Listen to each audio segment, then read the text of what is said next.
Welcome, my friends, to my YouTube channel. My name is Kimmer, and today we're going to talk about how to heal chakras. But before we get into the modalities of it, I'd like you to learn a few things about the healing process. There are some things that do come about when you're healing. First, modalities means methods, practices, or systems. It's how we promote well-being, the method. And it's physically, emotionally, mentally, and spiritually. And you must heal all four of these things in you to heal. All four go together. So if you heal one, you'll feel better, but you won't be completely healed. And chances are you'll go right back to where you were. That's the problem with doctors. When you go to a doctor, they're going to heal the symptom, the physical symptom, but they're not going to heal the mental, emotional, and spiritual parts that also need help. So that's our goal, is to heal everything in you so you can actually heal. And healing really means being done with it, not just making it a little better. So I want you to understand what happens when you start unblocking chakras. It's an internal... What can block chakras is habits and beliefs internally. That's what can block them. And it's unprocessed emotions and traumas. Physical issues can block them, like poor diet, lack of exercise, lack of sleep, drugs, alcohol, of course, overworking. That's one that was my problem. I was a workaholic. You can get into an accident, have a traumatic accident, physical or just the emotional, mental trauma that happens with accidents, where you live in fear then. Physical injury, you could fall in the tub. That's what happened to me also, is I fell in the tub and broke my tailbone, and I went into a spiritual awakening then. I've been in a spiritual awakening a few times, and my psyche wasn't ready the first time, so I returned to earthly habits, and I put my personas back on, and then I went a few years, and I went into a spiritual awakening again. There's a shake-up every time you go in a spiritual awakening. And my life was shook up several times before I finally was ready to go all the way. And that's where I'm at now. I'm going all the way. Anyway, severe poverty can also be a physical issue, because if you are living in lack at all times, you're scared, you're fearful, and that can put you into a spiritual awakening. It can block your chakras. The emotional ways of blocking chakras are chronic stress, anxiety, grief, depression, trauma, and abuse. You know, abuse doesn't have to be physical. It can be words. I mean, in childhood, most children are abused by words, and it starts back then. Your chakras get blocked right from the get-go, and it's a long process if it's been that long that your chakras have been unaligned. Spiritual is you're wearing masks. You're not your true authentic self. You're not doing your soul's path. You are being this person because that's what this person wants, or you're wearing this mask because that's what society requires. And that's you're stuck. You're lost in life. That's where you're at. And it takes a spiritual awakening to get you going in the right direction and get you learning. So the law of cure, as they call it, is cure happens from the inside out and from the top down. So that's how physical symptoms leave your body, from the top down. So your bottom chakras are your earthly chakras. They're heavier. It takes a little bit longer to get them unblocked, a little bit longer to get them flowing, because that's where all your traumas are held. That's where everything is held, is in your lower chakras. Those are the ones that are connected to your nervous system. And they are with you right from the get-go, right from birth. Your root chakra is right from birth. So that's the hardest one to get back in if it's out. And then your sacral, that's your younger years, your early teens. And then your teenage years are your solar plexus. And so those three can get a lot of layers of abuse on them. So they take a bit longer. So just be patient. That's what you have to do. You just have to be patient and keep going. And your signs, your chakras are healing, or you feel lighter. You have a better outlook on life, and for others and for your path. Your muscles relax. Your eyes aren't so sharp. They soften. They open up some, and your face softens, and you feel moments of joy more so than you did before. True joy. You're more positive. Your skin looks better. That's one thing that they don't talk about is your skin. Your skin can glow more. It has more energy running through it, and it looks better. You look actually younger when your chakras are starting to flow. Your eyes are brighter, of course. And when you go through a healing process, your cycles might go off, your body cycles. Like your sleep cycles can be sporadic. You can be up for hours in the middle of the night. That was my biggest thing, is between 3 and 5, 2 to 5 actually, I have a tendency to be awake, but we also have energy surges during those times too. The witching hour, as they call it. There's a lot of energy cycle surges that we get because we're more able to absorb them when we are sleeping. So, the universe has designed it so it's better for us. So, but a lot of times you can't sleep through them. You feel a buzz, or you feel your mind goes in circles and it's on constant. Your creativity may kick in at that point too if there's a big energy surge. And watching the Schumann resonance online, that helps. You can see what's happening at least and be prepared for it. But let's see, where was I? Oh, your menstrual cycle can also be off. You can miss a period or have 2 periods or have a heavy flow. It's your energy's feeding into that. So don't expect it to be completely on target every time, like if you were.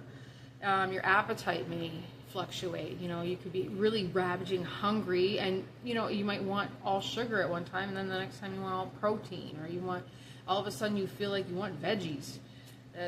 Your appetite just kind of goes different. It's whatever your body needs at the moment. If it needs muscle, it's going to go for the protein. If it needs some bursts of energy, it goes for the carbs. You just go with it. There's no rhyme nor reason. It's just what your body needs. You have to pay attention. And your elimination process can be off, if you know what I'm talking about. Constipation, yeah. If you're one that has a specific time you normally do the elimination, it might not happen. It might not happen for 2 days. It might happen for 3 days. You're going to have to pay attention to that. And there are things that you can do. Epsom salt, baking soda, either one of them. I mean, I have used 2 to 3 teaspoons of baking soda in the morning when I wake up, and within an hour, it's good. Epsom salt, you can take it before you go to bed. And by the time you wake up, it should do its process. And those are both natural. They're both good for you. But when you use baking soda, get Bob's Red Mill baking soda, because Arm & Hammer is full of, it's synthetic for one, it's pure chemical, and then it's full of metals too. It's very bad for you. So never use Arm & Hammer baking soda. I always buy on Amazon Bob's Red Mill baking soda. It tastes better too. Put them next to each other and you'll see the difference. One's like mined. The Bob's Red Mill is mined, whereas the Arm & Hammer is like crystallized chemicals. But anyway, healing takes energy, so listen to your body, feed it what it needs. If you feel exhausted, take a nap. There is no guilt in napping. I take a nap almost every day right now because my body is going through changes again. And then there's times when I don't need a nap. I don't feel the urge, and then I just don't. And you know your schedule, you know how busy you can be. But if you can fit a 15-minute nap in, it'll help. It'll move your process forward faster, and you're going to feel emotional. As soon as you start working on your chakras, emotions rise. They rise up right away, usually, unless you are really blocked. If your heart's really blocked, it might take a little while. Make sure you express your feelings. If you feel sadness, cry. Crying is a cleansing process. Did you know that the tears from crying have a different chemical makeup than the tears from laughing? Truth. Yeah. Our body responds, and it gives us what we need. Doctors don't tell you these things. So if you're angry, what I do is I go in my bedroom, shut my door, and I punch a pillow, or I scream in the pillow, or do both, whatever works. There's classes where they go out in the woods, they take a bus and they go out in the woods, and then they have sticks and they beat on trees out in the middle of nowhere and scream and release everything out of them, and then they go back to their regular lives feeling so much lighter. But you don't have to do that. You can just punch a pillow. That's what we did. At one point, after one of our tragedies, me and my daughter, we hung a pillow from a tree, filled it with sand, a pillowcase, I'm sorry. We hung a pillowcase from the tree, filled it with sand, made a picture of who we were angry with, and then we took sticks, pipes, we kicked, we did everything we could to that pillow. Never ripped either, because I wrapped it in rope. But that was more therapeutic than anything you can get in the doctor's office. So I was helping someone the other day, and she was very heavy in the heart, and she just couldn't unlock her heart chakra, and she was feeling worse and worse, and her thoughts were dark, and they were spinning, and she just couldn't come out of it, so I had to help her a little bit with it. And she immediately cried. Immediately. And I will share with you what the modality was that I used on her, and I think this is a really good one. But we're not getting there yet. We're going to start slow. I want to spend time at the end on the bigger ones. When you start healing your body, healing your chakras, you're going to start releasing toxins, because when your chakras are blocked, your lymph system doesn't move the toxins through you like it should. They get trapped in the tissues, and they get trapped in your nervous system too. That's where the traumas are. So you're going to feel feverish, possibly. You can get a cold or a flu. Colds are your system cleansing itself. Colds are not what they tell you they are. Colds are a virus, but it's your cells creating mucus to cleanse themselves of the toxins and the poisons that are stored inside of them. So if you get a cold, it's because you've had an overload of too many toxins. And a flu is you had a complete overload really quickly of toxins. So you came into some environmental toxin or poison, and it puts you into the flu mode, because then you get all the body aches and everything with it too. The flu is not throwing up. The flu is high inflammation, fever, and the mucus running and coughing, because you're trying to expel everything out of your system. So if you get a cold or flu, don't run to the doctor. That's good. Colds and flu are healing. They tell you it's bad, and they try to make you shut it off. If you shut it off, your cells stay toxic. You need it. What you need to do is just lots of water. Lots of water. You need to hydrate and have it flow through you. And it won't last long. It's just a small release of toxins, so you'll get maybe a little head, your head gets plugged. I have a lot of flowing down my neck, because it's always flushing everything out. But you could get diarrhea too, or a sore throat, but digestive issues, nausea, a stiff neck. I always have a stiff neck whenever I work on my chakras. And head pressure, of course, or headache. You could have tingling at the chakra area that you're working on too. You can feel it kind of moving. You can help yourself detox gently by using either zeolite, diatomaceous earth, chlorella, and spirulina. bentonite clay or activated charcoal. And I will put a picture of what I use on the top. It's a 1 pill and it has all of it in there. And I really like it. It's nice and cleansing gently. I also take every day chlorella and spirulina organic. I think it's called micro ingredient. I get everything on Amazon because we don't have a Walmart here. Where I live, it's pretty desolate. We're on the ocean and there's just a few stores. So if you take that, don't take what I pictured every day. That might be a little bit too much. But the spirulina chlorella is nutritional. It gives you so much nutrition and it detoxes heavy metals out of you. And that I would take every day. And I'll try to find a picture and put it up on the top too of that. All right, going on. We have healing chakras can make you depressed or have a purge of negative energy. You can feel worse before you feel better. It's just coming to the surface. It bubbles up. Everything you have is stored inside of your nervous system, inside of your chakras. And it has to come up and then be released in order to be lighter and free your energy system. So your dark periods might last a few days. They call it dark night of the soul sometimes. It doesn't matter what it's called, it's how it feels, and it's terrible. It is.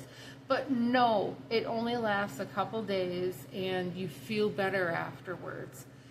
And you'll feel irritated or very triggered. Triggers are huge, and angry, sad, the thing. Irritation indicates healing. It's internally releasing or purging suppressed negative energy to restore balance and create space for new divine energy. In other words, when you get rid of the old, you're making room for the new. And all this energy coming in every day we get energy. We do. There's been hardly any calm days lately. It's just been day after day. And it's the plan. It's part of the plan to bring the frequency of humanity up, the frequency of Earth up.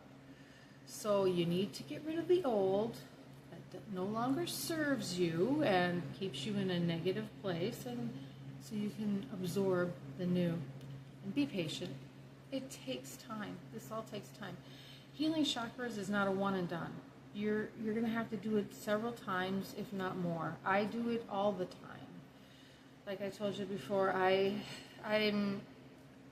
it's like when you put your back out and you have to go to the chiropractor 3 times a week for the first month, and then it's once a week for the next month, and then it's, once a month for a couple months. That's how you're going to do this. Because if your chakras have been out for a long time, you're going to have to remind them how to stay in.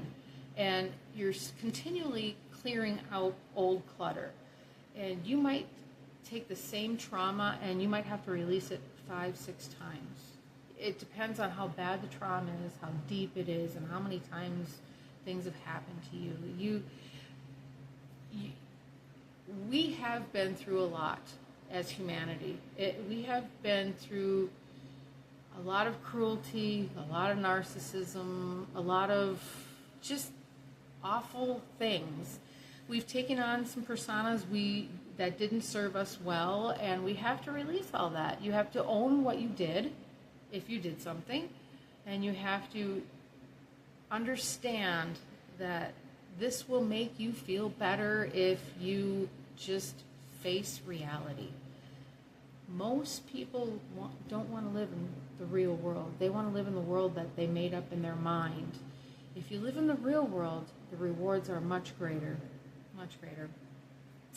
Instant gratification is temporary, and it leads to further complications. So if you're thinking that cleaning up your chakras is going to happen in a week, it's not going to happen. It'll make you feel better. You will. You'll feel better right away. You will. But you have to keep going. You have to do the work. As Jesus said, you have to do the work. And don't have a timeline. Don't think that it has to be done by a certain time. It all depends on what you have been through. It all depends on how much trauma, how long have you been in the trauma. If you've been through childhood like I was, this is probably a forever thing. You'll forever have to have these modalities and use them to keep refreshing. But it's not a big deal. It really isn't. It's almost enjoyable, some of them. I'll teach you some great methods. You think of your chakras holding layers like an onion. So you're peeling the layers away one by one and exposing the naked chakra. And it depends on how many layers you have. And life's messy, so it's time to clean it up. One more thing before we get into the modalities of healing chakras is a parasitic cleanse can help you. If you haven't had one already, you need to do it once a month. Africa does it every day. They have a pill, ivermectin pill, that they give the people in Africa every day because of parasites. And it used to be in our culture here in America, we used to have parasitic cleansing ways. They've been taken away, and the reason is they can sell more medicine that way, because when you're full of parasites, your immune system is depleted, your body is depleted, and the parasites are releasing toxins inside of your body and cluttering it up with poison. So if you can do a parasitic cleanse before you start, or right when you start your chakra cleansing, I believe that will help you immensely. And I use ivermectin for horses, the paste. It tells you right on the stick how much to use, and it's a pea size. I just put a pea size on my finger, and I put it in my mouth, and then I slurp down some hot coffee because it's a little thick. Done. That's it. And then the pills that I showed you, the binders, that's what I take after I do a parasitic cleanse, because that'll pull everything out of you then. It'll make it easier. The first time I did a parasitic cleanse, yes, I didn't know what I was doing, and I had the plunger, and I stuck it in my mouth, and I thought, well, this is easy. And I took 3/4 of the tube, and I didn't spit it up because I don't waste. Well, if I die, I die. And I took enough for a 1,300-pound horse, and it cleaned me out. I had a rough night because of all the toxins released in my system, because I didn't have any zeolite or anything to help it go through. So it just had to go through my system. I drank plenty of water, and I was sweating and stuff, but the next day I felt fabulous. It was like I don't know, I had more energy. My systems were running better. I just felt amazing. So ever since then, I've been, once a month I do a parasitic cleanse. And you can use fenbendazole also. I use that also for horses, and I do a ivermectin for 2 days, and then I do fenbendazole for 2 days, once a month. And the fenbendazole is supposed to remove the eggs, because I don't know if you're aware of parasites, but they are in everything. They're in our air, our water, our food. They're everywhere. If you chew your nails, you're going to get parasites. It's not just food that's undercooked. It's everywhere. I can guarantee you're full of parasites if you haven't done a parasitic cleanse. Everybody on earth has parasites. That's just how it is. So doing that will give you a good start.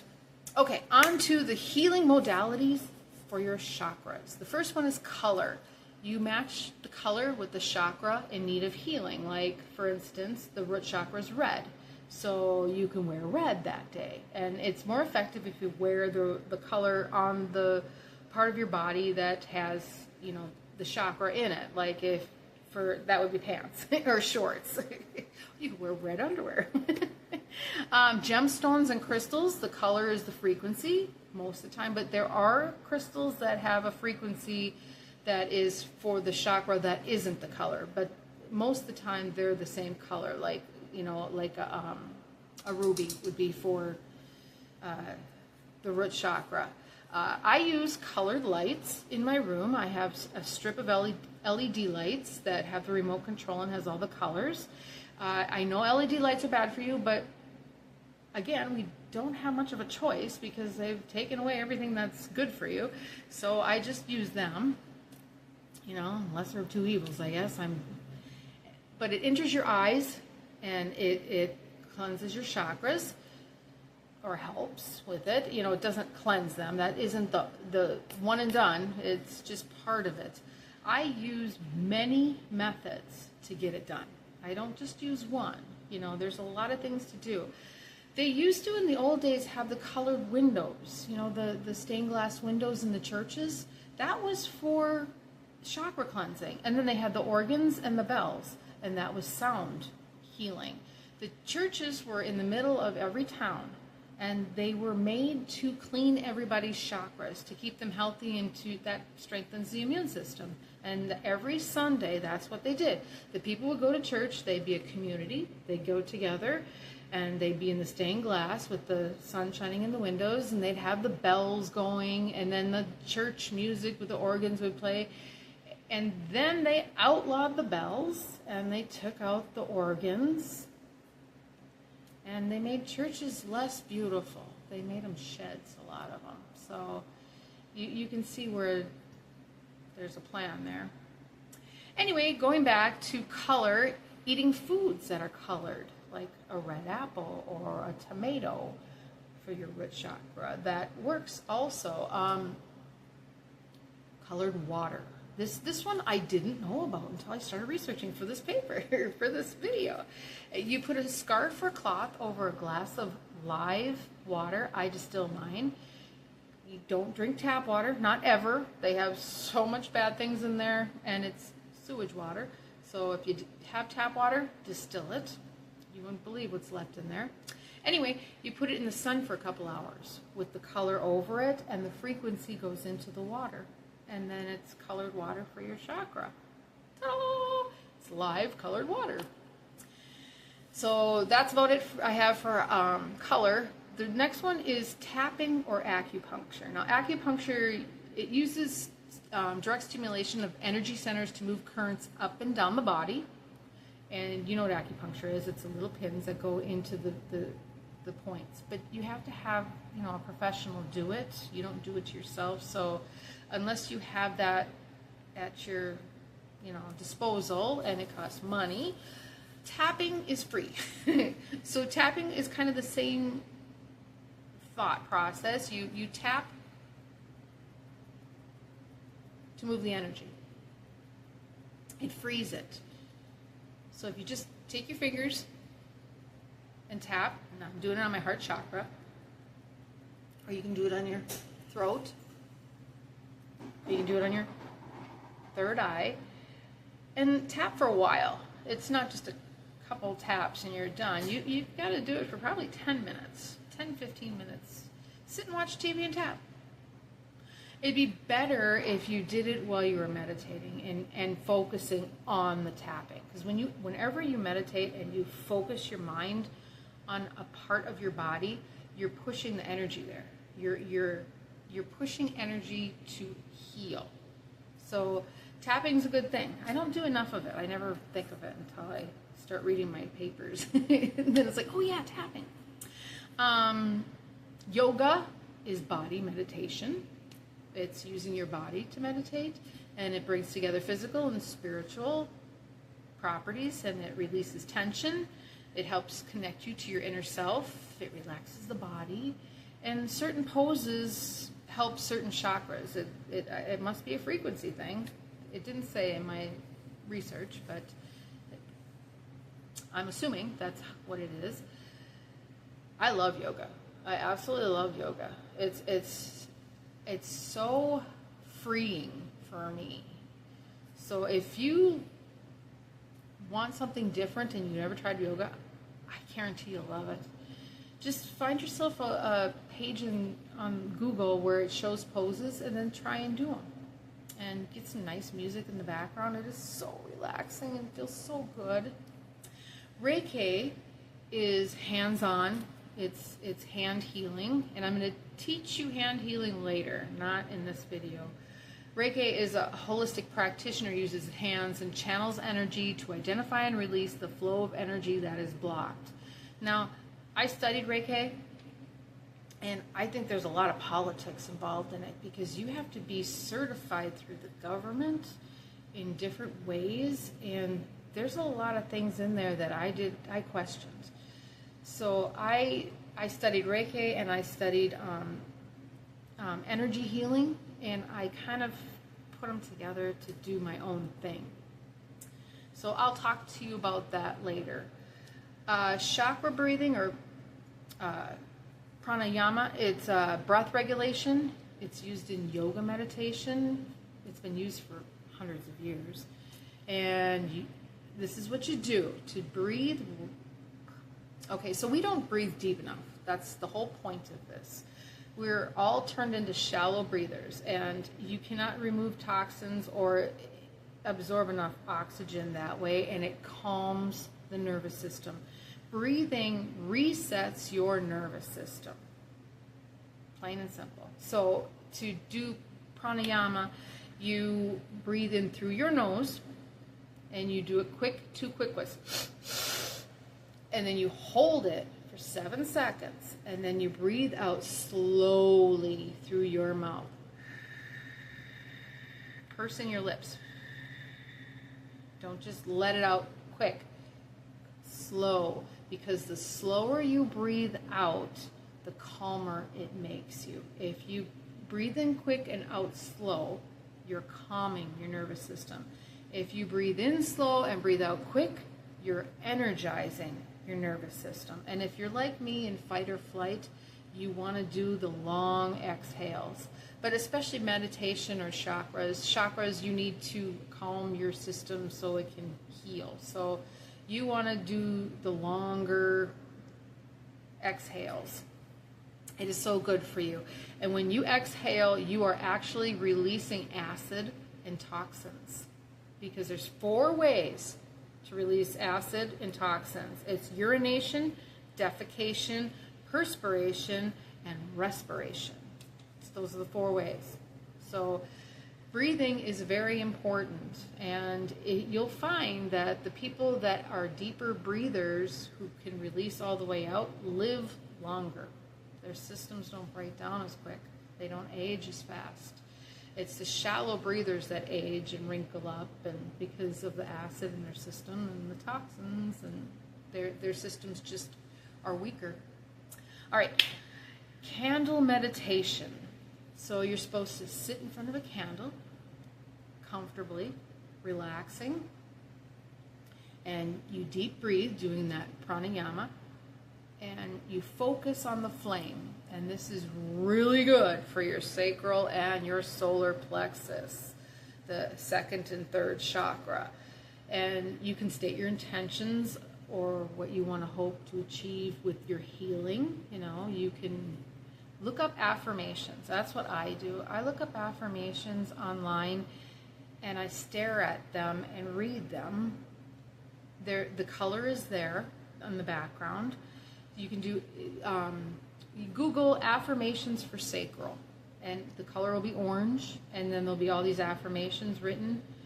You probably have to hit images and get a nice image up. And then you have the color, and you have the affirmations. And if you do that while you're meditating, that is a great thing. But you can say those affirmations while you're looking at your candle too. Pick a couple that you really like and say them while you're meditating to the candle.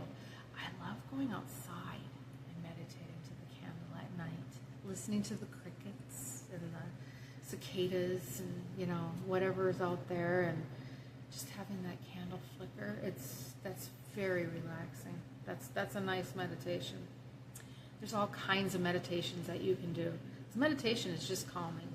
It's just calming the body, calming the mind, and try to stop your thought process. Not rigidly stop it, but you can slow it down at first, and it gets slower and slower as you go. It takes a while sometimes if you're one of them with the chronic looping of thoughts, but it does happen. It does. I was there. I know. And the last one we're going to do is aromatherapy. And there's 2 different kinds of aromatherapies that I know of.